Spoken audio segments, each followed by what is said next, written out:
बिस्मिल्लाहिर्रहमानिर्रहीम। अस्सलाम वालेकुम स्टूडेंट्स। आज हम लोग अपना PSY 101 का क्विज़ नंबर 2 करेंगे। क्विज़ 2 की ये मैं बहुत सारे इसमें MCQs लेके आई हूँ। अक्सर आपके MCQ इसी में से ही जो है वो रिपीट होंगे। आपने ये वीडियो एंड तक लाजमी देखनी है, कोई आप लोगों ने MCQs को स्किप नहीं करना। साथ साथ जो कुछ एक्स्ट्रा हुआ तो मैं आपको वो भी साथ साथ बताती जाऊँगी। अगर आप लोगों को पेड सर्विसेज चाहिए इस क्विज के लिए तो डिस्क्रिप्शन में लिंक और नंबर जो मौजूद है आप लोग उस पर कांटेक्ट कर लें। और अगर आप लोग कोई ग्रुप ज्वाइन करना चाहते तो उसके लिए भी आप कांटेक्ट कर सकते हैं, ठीक है। बाकी आपने चैनल को वीडियो को एंड तक आपने ज़रूर देखना है और चैनल को आपने लाइक भी करना है और आगे आपने सब्सक्राइब भी करना है, ज़्यादा से ज़्यादा इसको शेयर भी करना है। चलते हैं हम अपने MCQs की तरफ। सबसे पहले हमारा है which of the following field focuses on how cognition develops in different cultures, यानी कि कौन सी फील्ड है जो फोकस करती है कि कॉग्निशन कैसे डेवलप होती है मुख्तलिफ कल्चर्स के अंदर। तो वो फील्ड होती है एंथ्रोपोलॉजी की, ठीक है। उसके बाद हम आगे चलते हैं। Which of the following statements best describes Erik Erikson. Erik Erikson कौन सी स्टेटमेंट है जो कि एरिक एरिक्सन को बहुत ज़्यादा सही जो है वो डिस्क्राइब करती है।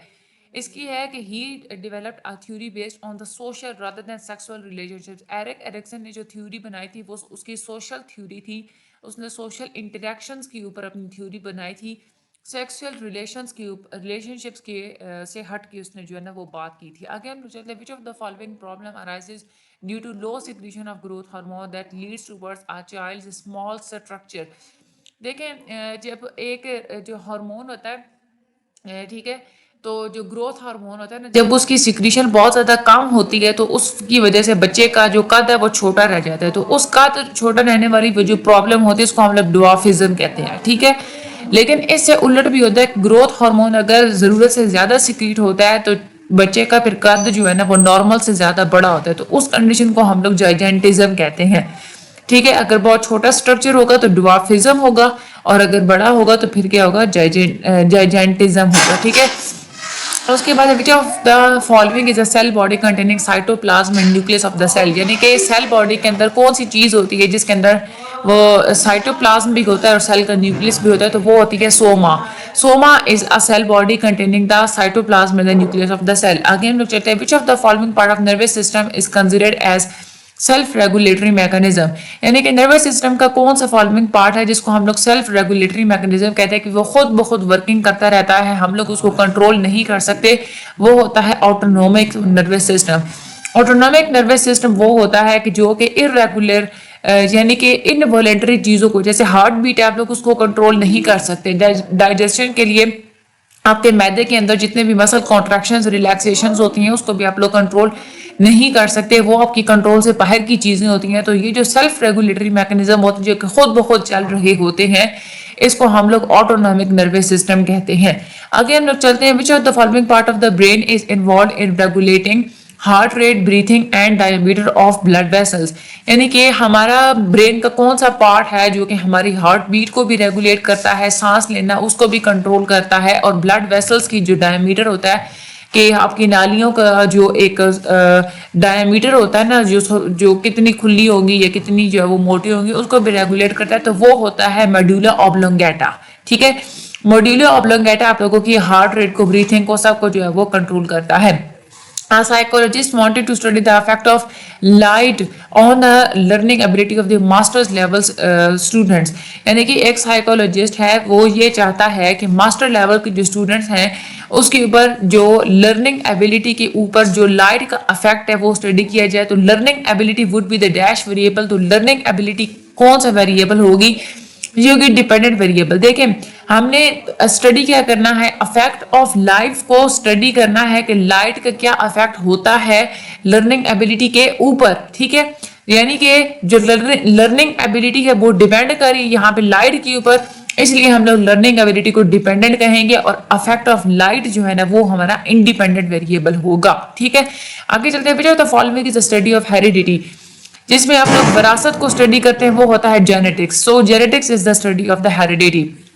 उसके बाद है which of the following hormone stimulates milk production after an infant's birth. बच्चे की पैदाइश के बाद जो हार्मोन जिसकी वजह से मिल्क प्रोडक्शन होती है वो होता है प्रोलैक्टिन। ठीक है, ये आप लोगों ने इसका नाम याद रखना है।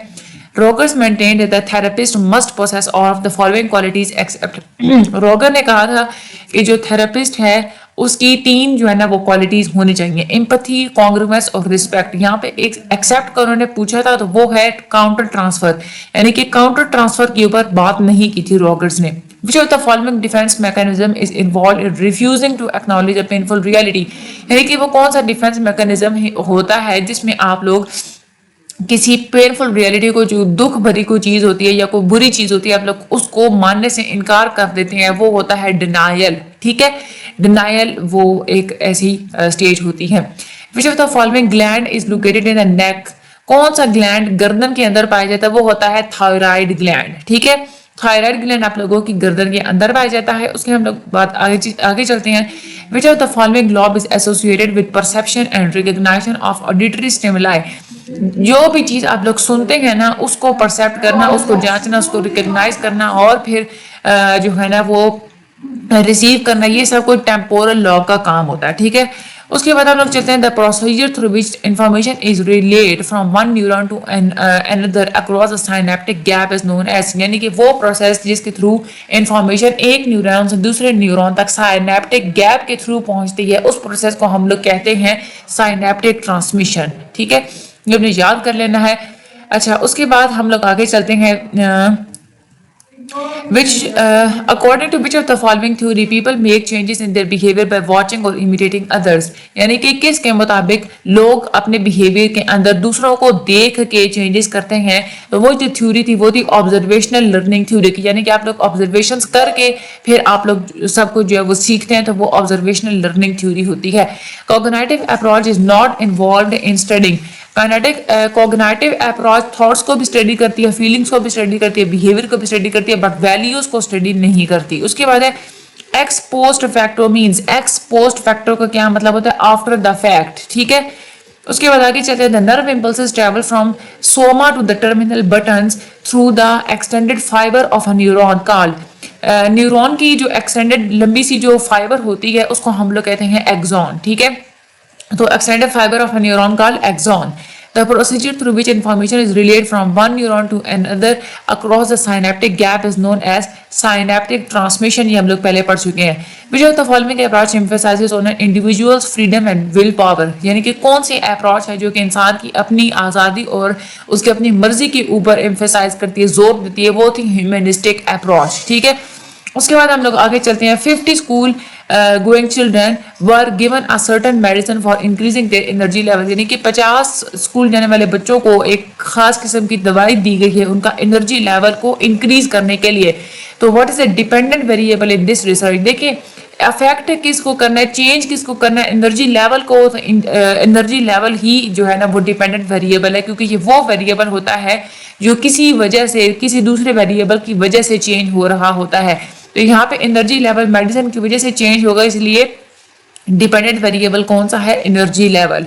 आगे चलते हैं। Which of the following gene controls the appearance of a certain trait? यानी कि कौन सा जीन है जो किसी सर्टेन ट्रेट की अपीयरेंस को कंट्रोल कर देता है? वो होता है डोमिनेंट। ठीक है, डोमिनेंट ही होता है जो कि कंट्रोल करता है अपीयरेंस को। Which part of the nervous system controls the glands and muscles of internal organs like heart, stomach and glandular activity? यानी कि आपके दिल हो गया, आपका मैदा हो गया, उसके अंदर जितनी भी ऑर्गन्स के अंदर जो मसल्स होते हैं उनकी जो आपस में जो मसल्स आपस में कॉन्ट्रैक्ट रिलैक्स कर रहे होते हैं, तो वो कौन सा नर्वस सिस्टम उसको कंट्रोल करता है? देखिए, इनवॉलेंट्री जितनी भी चीजें होती हैं ना उसको ऑटोनॉमिक नर्वस सिस्टम कंट्रोल करता है। ठीक है, आपकी हार्ट बीट है, दिल जो आपका जो धड़कता है, आप लोग उसको कंट्रोल नहीं ना कर सकते, वो इनवॉलेंट्री चीज है, तो उसको भी ऑटोनॉमिक नर्वस सिस्टम कंट्रोल करेगा। स्टमक हो गया, उसके अंदर भी ऐसा ही होता है कि जो स्टमक की जो अपने जो मसल्स होते हैं वो जो कॉन्ट्रैक्ट रिलैक्स कर रहे होते हैं, डाइजेस्ट कर रहे होते हैं, आप लोग उसको भी कंट्रोल नहीं कर सकते, तो वो भी कहते हैं ऑटोनॉमिक नर्वस सिस्टम होता है। Which part of the brain consist of the association areas? Brain का कौन सा हिस्सा होता है जहाँ पे जिसको हम लोग एसोसिएशन एरियाज पर मुश्तमिल होता है, वो होता है सेरिब्रल कॉर्टेक्स। ये आप लोगों ने नाम याद रख लेना है। Which part of the nervous system controls the voluntary movement of skeletal muscles, यानी कि नर्वस सिस्टम का वो कौन सा पार्ट है जो कि वॉलंटरी मूवमेंट को कंट्रोल करता है। ठीक है, देखिए आपने हमेशा याद रखना है कि दो तरह के नर्वस सिस्टम्स होते हैं। जो एक होता है ऑटोनॉमिक नर्वस सिस्टम जो कि इनवॉलेंटरी मूवमेंट को कंट्रोल करता है, और दूसरा होता है somatic nervous system. Somatic nervous system voluntary movements को कंट्रोल करता है, यानी कि आपके स्केलेटल मसल्स के जो वॉलेंटरी आप लोग खुद से जो चीजें हिला रहे होते हैं, हाथ पांव आप लोग हिला रहे होते हैं, उसको हम लोग सोमैटिक नर्वस सिस्टम बोलते हैं। All of the following are the types of the observation with intervention except यहाँ पे देखिए एक्सेप्ट की बात हुई है, यानी कि ऑब्जर्वेशन वो जहाँ पे आप लोग मुदाखलत किए बगैर आप लोग ऑब्जर्व करते हैं, उसको हम लोग क्या कहते हैं, वो उसमें तीन चीजें होती हैं। ठीक है, ऑब्जर्वेशन विद इंटरवेंशन जहाँ पे आप लोग मुदाखलत करते हैं और चीज़ों को आप लोग ऑब्जर्व करते हैं, वो स्ट्रक्चर्ड ऑब्जर्वेशन भी होता है, फील्ड एक्सपेरिमेंट्स भी होता है, और पार्टिसिपेंट ऑब्जर्वेशन भी होता है। आर्काइवल डाटा जो है ना वो इसमें नहीं आता। उसके हम आगे चलते हैं। Self actualisation is associated with which of the following psychologist. Self actualisation का तस्वर मैस्लो ने दिया था। आगे चलते हैं। Which of the following concept as produced by Piaget is the modification of the child's existing schema to incorporate new knowledge that it does not fit in the scheme, यानी कि पैकेट ने कहा था कि बच्चों का जो आप लोग उसको जो भी चीज़ आप लोग सिखा रहे होते हैं उसमें आप लोग को नया नॉलेज डाल देते हैं, कोई ऐसा नॉलेज जो पहले जो है ना वो स्कीम के अंदर incorporate new knowledge that does not fit in the scheme, जो कि स्कीम के अंदर फिट नहीं आ रहा होता, उसको हम लोग कहते हैं एकोमोडेशन। ठीक है, कोई भी नई चीज़ जब आप लोग इनकॉर्पोरेट करवा रहे होते हैं चाइल्ड के पहले से स्कीमा के अंदर, तो उसको हम लोग कहते हैं accommodation. Which of the following means negative correlation? Negative correlation का मतलब होता है कि जब एक वेरिएबल हाई हो रहा होता है तो उसकी वजह से दूसरे वेरिएबल की जो वैल्यू है वो लो हो रही होती है। Which of the following part of the nervous system is considered as self-regulatory mechanism? ये भी पहले हो चुका है। Autonomic nervous system is a self-regulatory mechanism.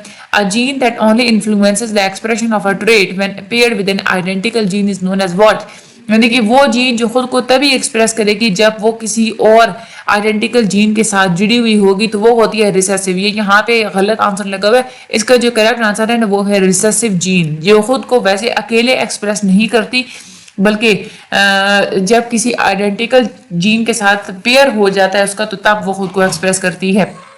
उसके बाद है according to home intelligence must be bred not trained, यानी कि ये किसने कहा था कि इंटेलिजेंस जो है ना वो आप लोगों ने वो आप लोगों को विरासत में मिलती है, ट्रेन आप उसको नहीं कर सकते। तो वो जो थे वो थे फ्रांसिस गैल्टन। फ्रांसिस गैल्टन ने ये बात कही थी। Erik Erikson developed a comprehensive theory of dash development. Eric Erikson ने साइको सोशल डेवलपमेंट के ऊपर बहुत ज्यादा बात की है, सोशल इंटरेक्शंस के ऊपर उन्होंने बात की है। उसके बाद which of the following research researcher में यूज मिल्क कार्टन्स और tissue boxes in the garbage bags for obtaining data, यानी कि कौन सा रिसर्च मेथड है जिसमें रिसर्चर जो मिल्क के दूध के जो डब्बे होते हैं और जो टिश्यू के जो बॉक्सेस होते हैं वो गार्बेज में से उठा के डस्टबिन में से उठा के उनसे वो डेटा ऑब्टेन करेगा, तो वो होता है यूज ट्रेसेस, यानी कि जो ट्रेसेस पहले से हैं उसको वो यूज करेगा। उसके बाद आगे चलते हैं। Fatima is using newspaper records to study the rate of the crime during the past 20 years, यानी कि जो फातिमा है वो न्यूज़पेपर को स्टडी कर रही है वो ये जानने के लिए कि पिछले 20 सालों में क्राइम रेट की शरह कितनी थी। What type of method is she utilizing? तो वो कौन सा मेथड यूज कर रही है? आर्काइवल डाटा, क्योंकि आर्काइवल डाटा वो मेथड होता है जिसमें आप लोग पहले से पढ़े हुए डॉक्यूमेंट्स को, पहले से पढ़े हुए डॉक्यूमेंट्रीज को, रिसर्चेस को, न्यूज़पेपर्स को, मैगजीन्स को, बुक्स को आप लोग देख के उसमें से आप लोग डेटा को कलेक्ट करते हैं। ठीक है, that is archival data. Which one of the following package stage of cognitive development is involved in developing the child's abstract thinking? Packet ने जो कहा था कि बच्चे की जो एब्स्ट्रैक्ट थिंकिंग होती है ना वो फॉर्मल ऑपरेशनल स्टेज पे जाके बनती है, that is a formal operational stage, इसका करेक्ट आंसर है। Which of the following glands are known as the managers of the human body, यानी कि कौन से ग्लैंड है जिसको हम लोग ह्यूमन बॉडी के मैनेजर्स कहते हैं, वो होते हैं एंडोक्राइन ग्लैंड। ये भी आप लोग ने याद कर लेना है। Which of the following problem arises due to the excessive secretion of a certain hormone leading the person to become exceptionally tall? ये होता है जायंटिज्म, जिसमें इंसान ज्यादा एक्सेप्शन यानी कि उम्मीद से भी ज्यादा बड़ा हो जाता है। Who proposed the theory of moral development? moral development के ऊपर जो थ्योरी दी थी वो दी थी लॉरेंस कोहलबर्ग ने। ठीक है, ये आप लोगों ने नेम याद करना है इसका। Fadiga is interested to know the relationship between the IQ and academic achievement. जब भी आप लोग दो चीजों के दरमियान में आप लोग रिलेशनशिप फाइंड कर रहे होते हैं, आईक्यू हो गई या एकेडमिक अचीवमेंट, तो वहां पे आप लोग जो मेथड यूज कर रहे होते हैं वो होता है कोरिलेशन मेथड, ठीक है। The last stage of the Erik Erikson psycho social development theory is, जो एरिक एरिक्सन ने साइको सोशल डेवलपमेंट थ्योरी की जो स्टेजेस बताई थी उसमें जो सबसे आखिरी स्टेज होती है वो होती है ego integrity and versus despair की, ठीक है। Ego integrity and versus despair. Alina is a 6 years old girl who engages in various intellectual and playful activities. She tries to explore different things. According to Erikson, she is at addiction ने कहा था कि वो stage जहाँ पे बच्चे नई नई चीज़ों को एक्सप्लोर कर रहे होते हैं वो होती है इनिशिएटिव वर्सेस गिल्ट की एक स्टेज होती है, ठीक है। तो यहाँ पे आप लोग देखें कि वो नई चीज़ों को एक्सप्लोर करने की कोशिश कर रही है, इसलिए वो किस स्टेज पे है, इनिशिएटिव वर्सेस गिल्ट की, ठीक है। आगे हम लोग चलते हैं। In an experiment which of the following group is treated with independent variable, यानी कि एक्सपेरिमेंट के अंदर कौन सा ग्रुप है जिसको हम लोग इंडिपेंडेंट वेरिएबल के साथ ट्रीट करते हैं, असल में वो होता है एक्सपेरिमेंटल ग्रुप, ठीक है। अब यहाँ पे देखिए इन्होंने क्या किया, भाई यहाँ पे जो वर्ड है ना ये एक्सपेरिमेंटर लिखा हुआ है, ठीक है। इसकी वजह से थोड़ी कंफ्यूजन है, बट एक्सपेरिमेंटल ग्रुप जो है ना वो इसका करेक्ट आंसर है। तो आप लोग हो सकता है कि उन्होंने स्पेलिंग मिस्टेक की हो, तो उनके अपना जो उनका एल्गोरिथम है उसमें सी ऑप्शन ही ठीक हो, तो आप लोगों ने एक्सपेरिमेंटर के ऊपर आप लोग लगा दीजिएगा। When a stressful situation subsides, which of the following system begins its activity? देखिए जब भी आप यहाँ पे आप लोगों को थोड़ा मैं समझाती हूँ।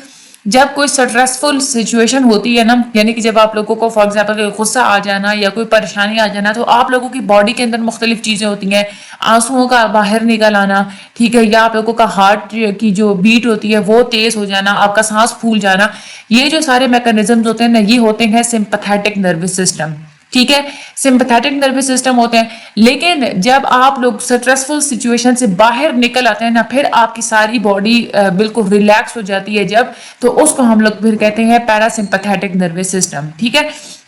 तो स्ट्रेसफुल सिचुएशन जब सबसाइड हो जाती है, यानी कि जब खत्म हो जाती है, कम हो जाती है, तो वहां से फिर कौन सा आप लोगों की एक्टिविटी स्टार्ट होती है, पैरासिम्पैथेटिक नर्वस सिस्टम की एक्टिविटी स्टार्ट होती है। All of the following are the nature of the correlation except, correlation की तीन नेचर होती है, zero correlation, negative correlation and positive correlation.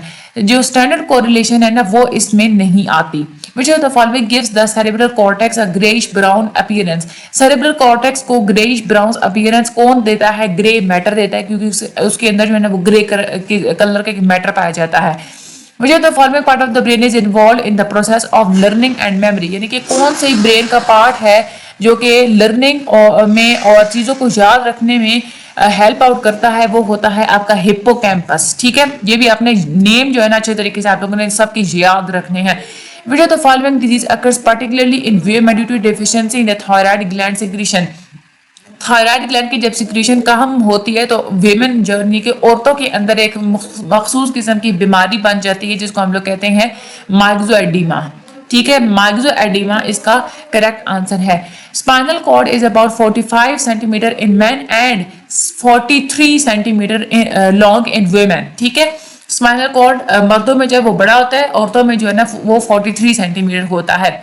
And the last stage of the Erik Erikson psychosocial developmental theory is ego integrity versus despair। ये भी हम लोग पहले कर चुके, ये रिपीट हो गया है। All of the following are the membranes of the brain except, brain की जो मेम्ब्रेन्स होती हैं ना उसमें डोरा मैटर भी आ जाती है, एरेक्नॉइड भी आ जाती है और पाई मैटर भी आ जाती है। एमेगडाला जो है ना वो ब्रेन की मेम्ब्रेन नहीं है, बल्कि एमेगडाला ब्रेन का एक पार्ट है, ठीक है। आगे हम लोग चलते हैं। A gene that only influences the expression of a trait when paired with an identical gene is known as a recessive. ये भी हमारा रिपीट हो गया। Rod shaped structures in the cell nucleus that contain gene are referred to as, यानी कि cell के nucleus के अंदर वो रॉड की तरह के कुछ स्ट्रक्चर्स होते हैं जिनके अंदर जीन पाया जाता है, उसको हम लोग क्या कहते हैं, क्रोमोसोम्स बोलते हैं, ठीक है। उसके बाद है which of the following are the three layers of the membrane between the structures of the brain and the skull? Skull और ब्रेन के दरमियान में जो मेम्ब्रेन पाई जाती है उसकी तीन लेयर्स होती हैं, उसको हम लोग कहते हैं मिनिंग्स, ठीक है। मिनिंग्स इसका करेक्ट आंसर है। If we analyze text book with reference to the gender equality and यानी कि अगर हम जेंडर इक्वलिटी को जानने के लिए हम लोग टेक्स्ट बुक्स को अगर देखते हैं, ये टीवी प्रोग्राम्स को अगर हम लोग एनालाइज करते हैं कि वहाँ पे औरत को कैसे पोर्ट्रे किया गया है, तो ये कौन सा मेथड होगा? Content analysis. क्योंकि हम लोग टेक्स्ट बुक का कंटेंट हम लोग एनालाइज कर रहे हैं, प्रोग्राम्स का जो कंटेंट है हम लोग उसको एनालाइज कर रहे हैं। Which of the following field of psychology is also known as a life span psychology. Developmental psychology जो होती है ना, हम लोग इसको लाइफ स्पैन साइकोलॉजी कहते हैं, क्योंकि इसमें आप लोग पूरी जिंदगी में जितनी भी डेवलपमेंट होती है उसको आप लोग स्टडी करते हैं। In an experiment which of the following group is treated with independent variable. Experimenter इसका जो है वो करेक्ट आंसर है। Which of the following is prediction stated in a way that allows it to be tested. यानी कि वो चीज, यानी कि क्या चीज होती है कि जो आप लोग पहले प्रिडिक्ट करते हैं और फिर आप लोगों ने उसको टेस्ट करना होता है, तो वो होता है हाइपोथेसिस। ठीक है। Which of the following refers to the process of constructing comparable exposure and comparison groups? वो प्रोसेस जहाँ पे आप लोग आपस में कंपेयर करने के लिए चीजों को कंस्ट्रक्ट करते हैं और कंपैरिजन ग्रुप्स बनाते हैं, उस प्रोसेस को हम लोग कहते हैं मैचिंग। ओके, मैचिंग जो है उसका करेक्ट आंसर है। What dual function does the autonomic nervous system perform? Autonomic nervous system कौन से दो फंक्शंस करती है? ऑटोनॉमिक वो खुद मुख्तार नर्वस सिस्टम होता है, इनवॉलंटरी नर्वस सिस्टम होता है, और वो होता है डाइजेशन और रिस्पायरेशन। ठीक है, ये दो चीजें जो है ना वो इसमें आती हैं। उसके बाद which of the following hormone is considered as a female sex hormone. अच्छा देखिए, एस्ट्रोजन और प्रोजेस्टेरॉन ये दो हार्मोन्स होते हैं जो कि फीमेल सेक्स हार्मोन्स होते हैं, और एंड्रोजन्स जो होता है ना वो मेल सेक्स हार्मोन होता है। तो ये तीन तरह के आप लोगों के एमसीक्यूज आ जाते हैं, आप लोगों ने यही बात याद रखनी है। एस्ट्रोजन और प्रोजेस्टेरॉन ये दोनों जो होते हैं ये फीमेल सेक्स हार्मोन होते हैं, एंड्रोजन्स जो होते हैं वो मेल सेक्स हार्मोन्स होते हैं, और जो प्रोलैक्टिन होता है ना, ये जब बच्चे की पैदाइश के बाद मिल्क प्रोडक्शन जो है ना वो प्रोलैक्टिन हार्मोन के थ्रू होती है। ठीक है। उसके बाद the peripheral nervous system consist of. Peripheral nervous system जो है ना वो किन दो चीजों से मिलके बना हुआ होता है? वो होता है जितनी भी नर्व्स होती हैं ना ब्रेन के अंदर, स्पाइनल कॉर्ड के अंदर, वो उसके उनसे मिलके बना होता है। ठीक है। उसके बाद आगे हम लोग चलते हैं। Which of the following part of the brain is involve in coordination of bodily movements and maintenance of posture.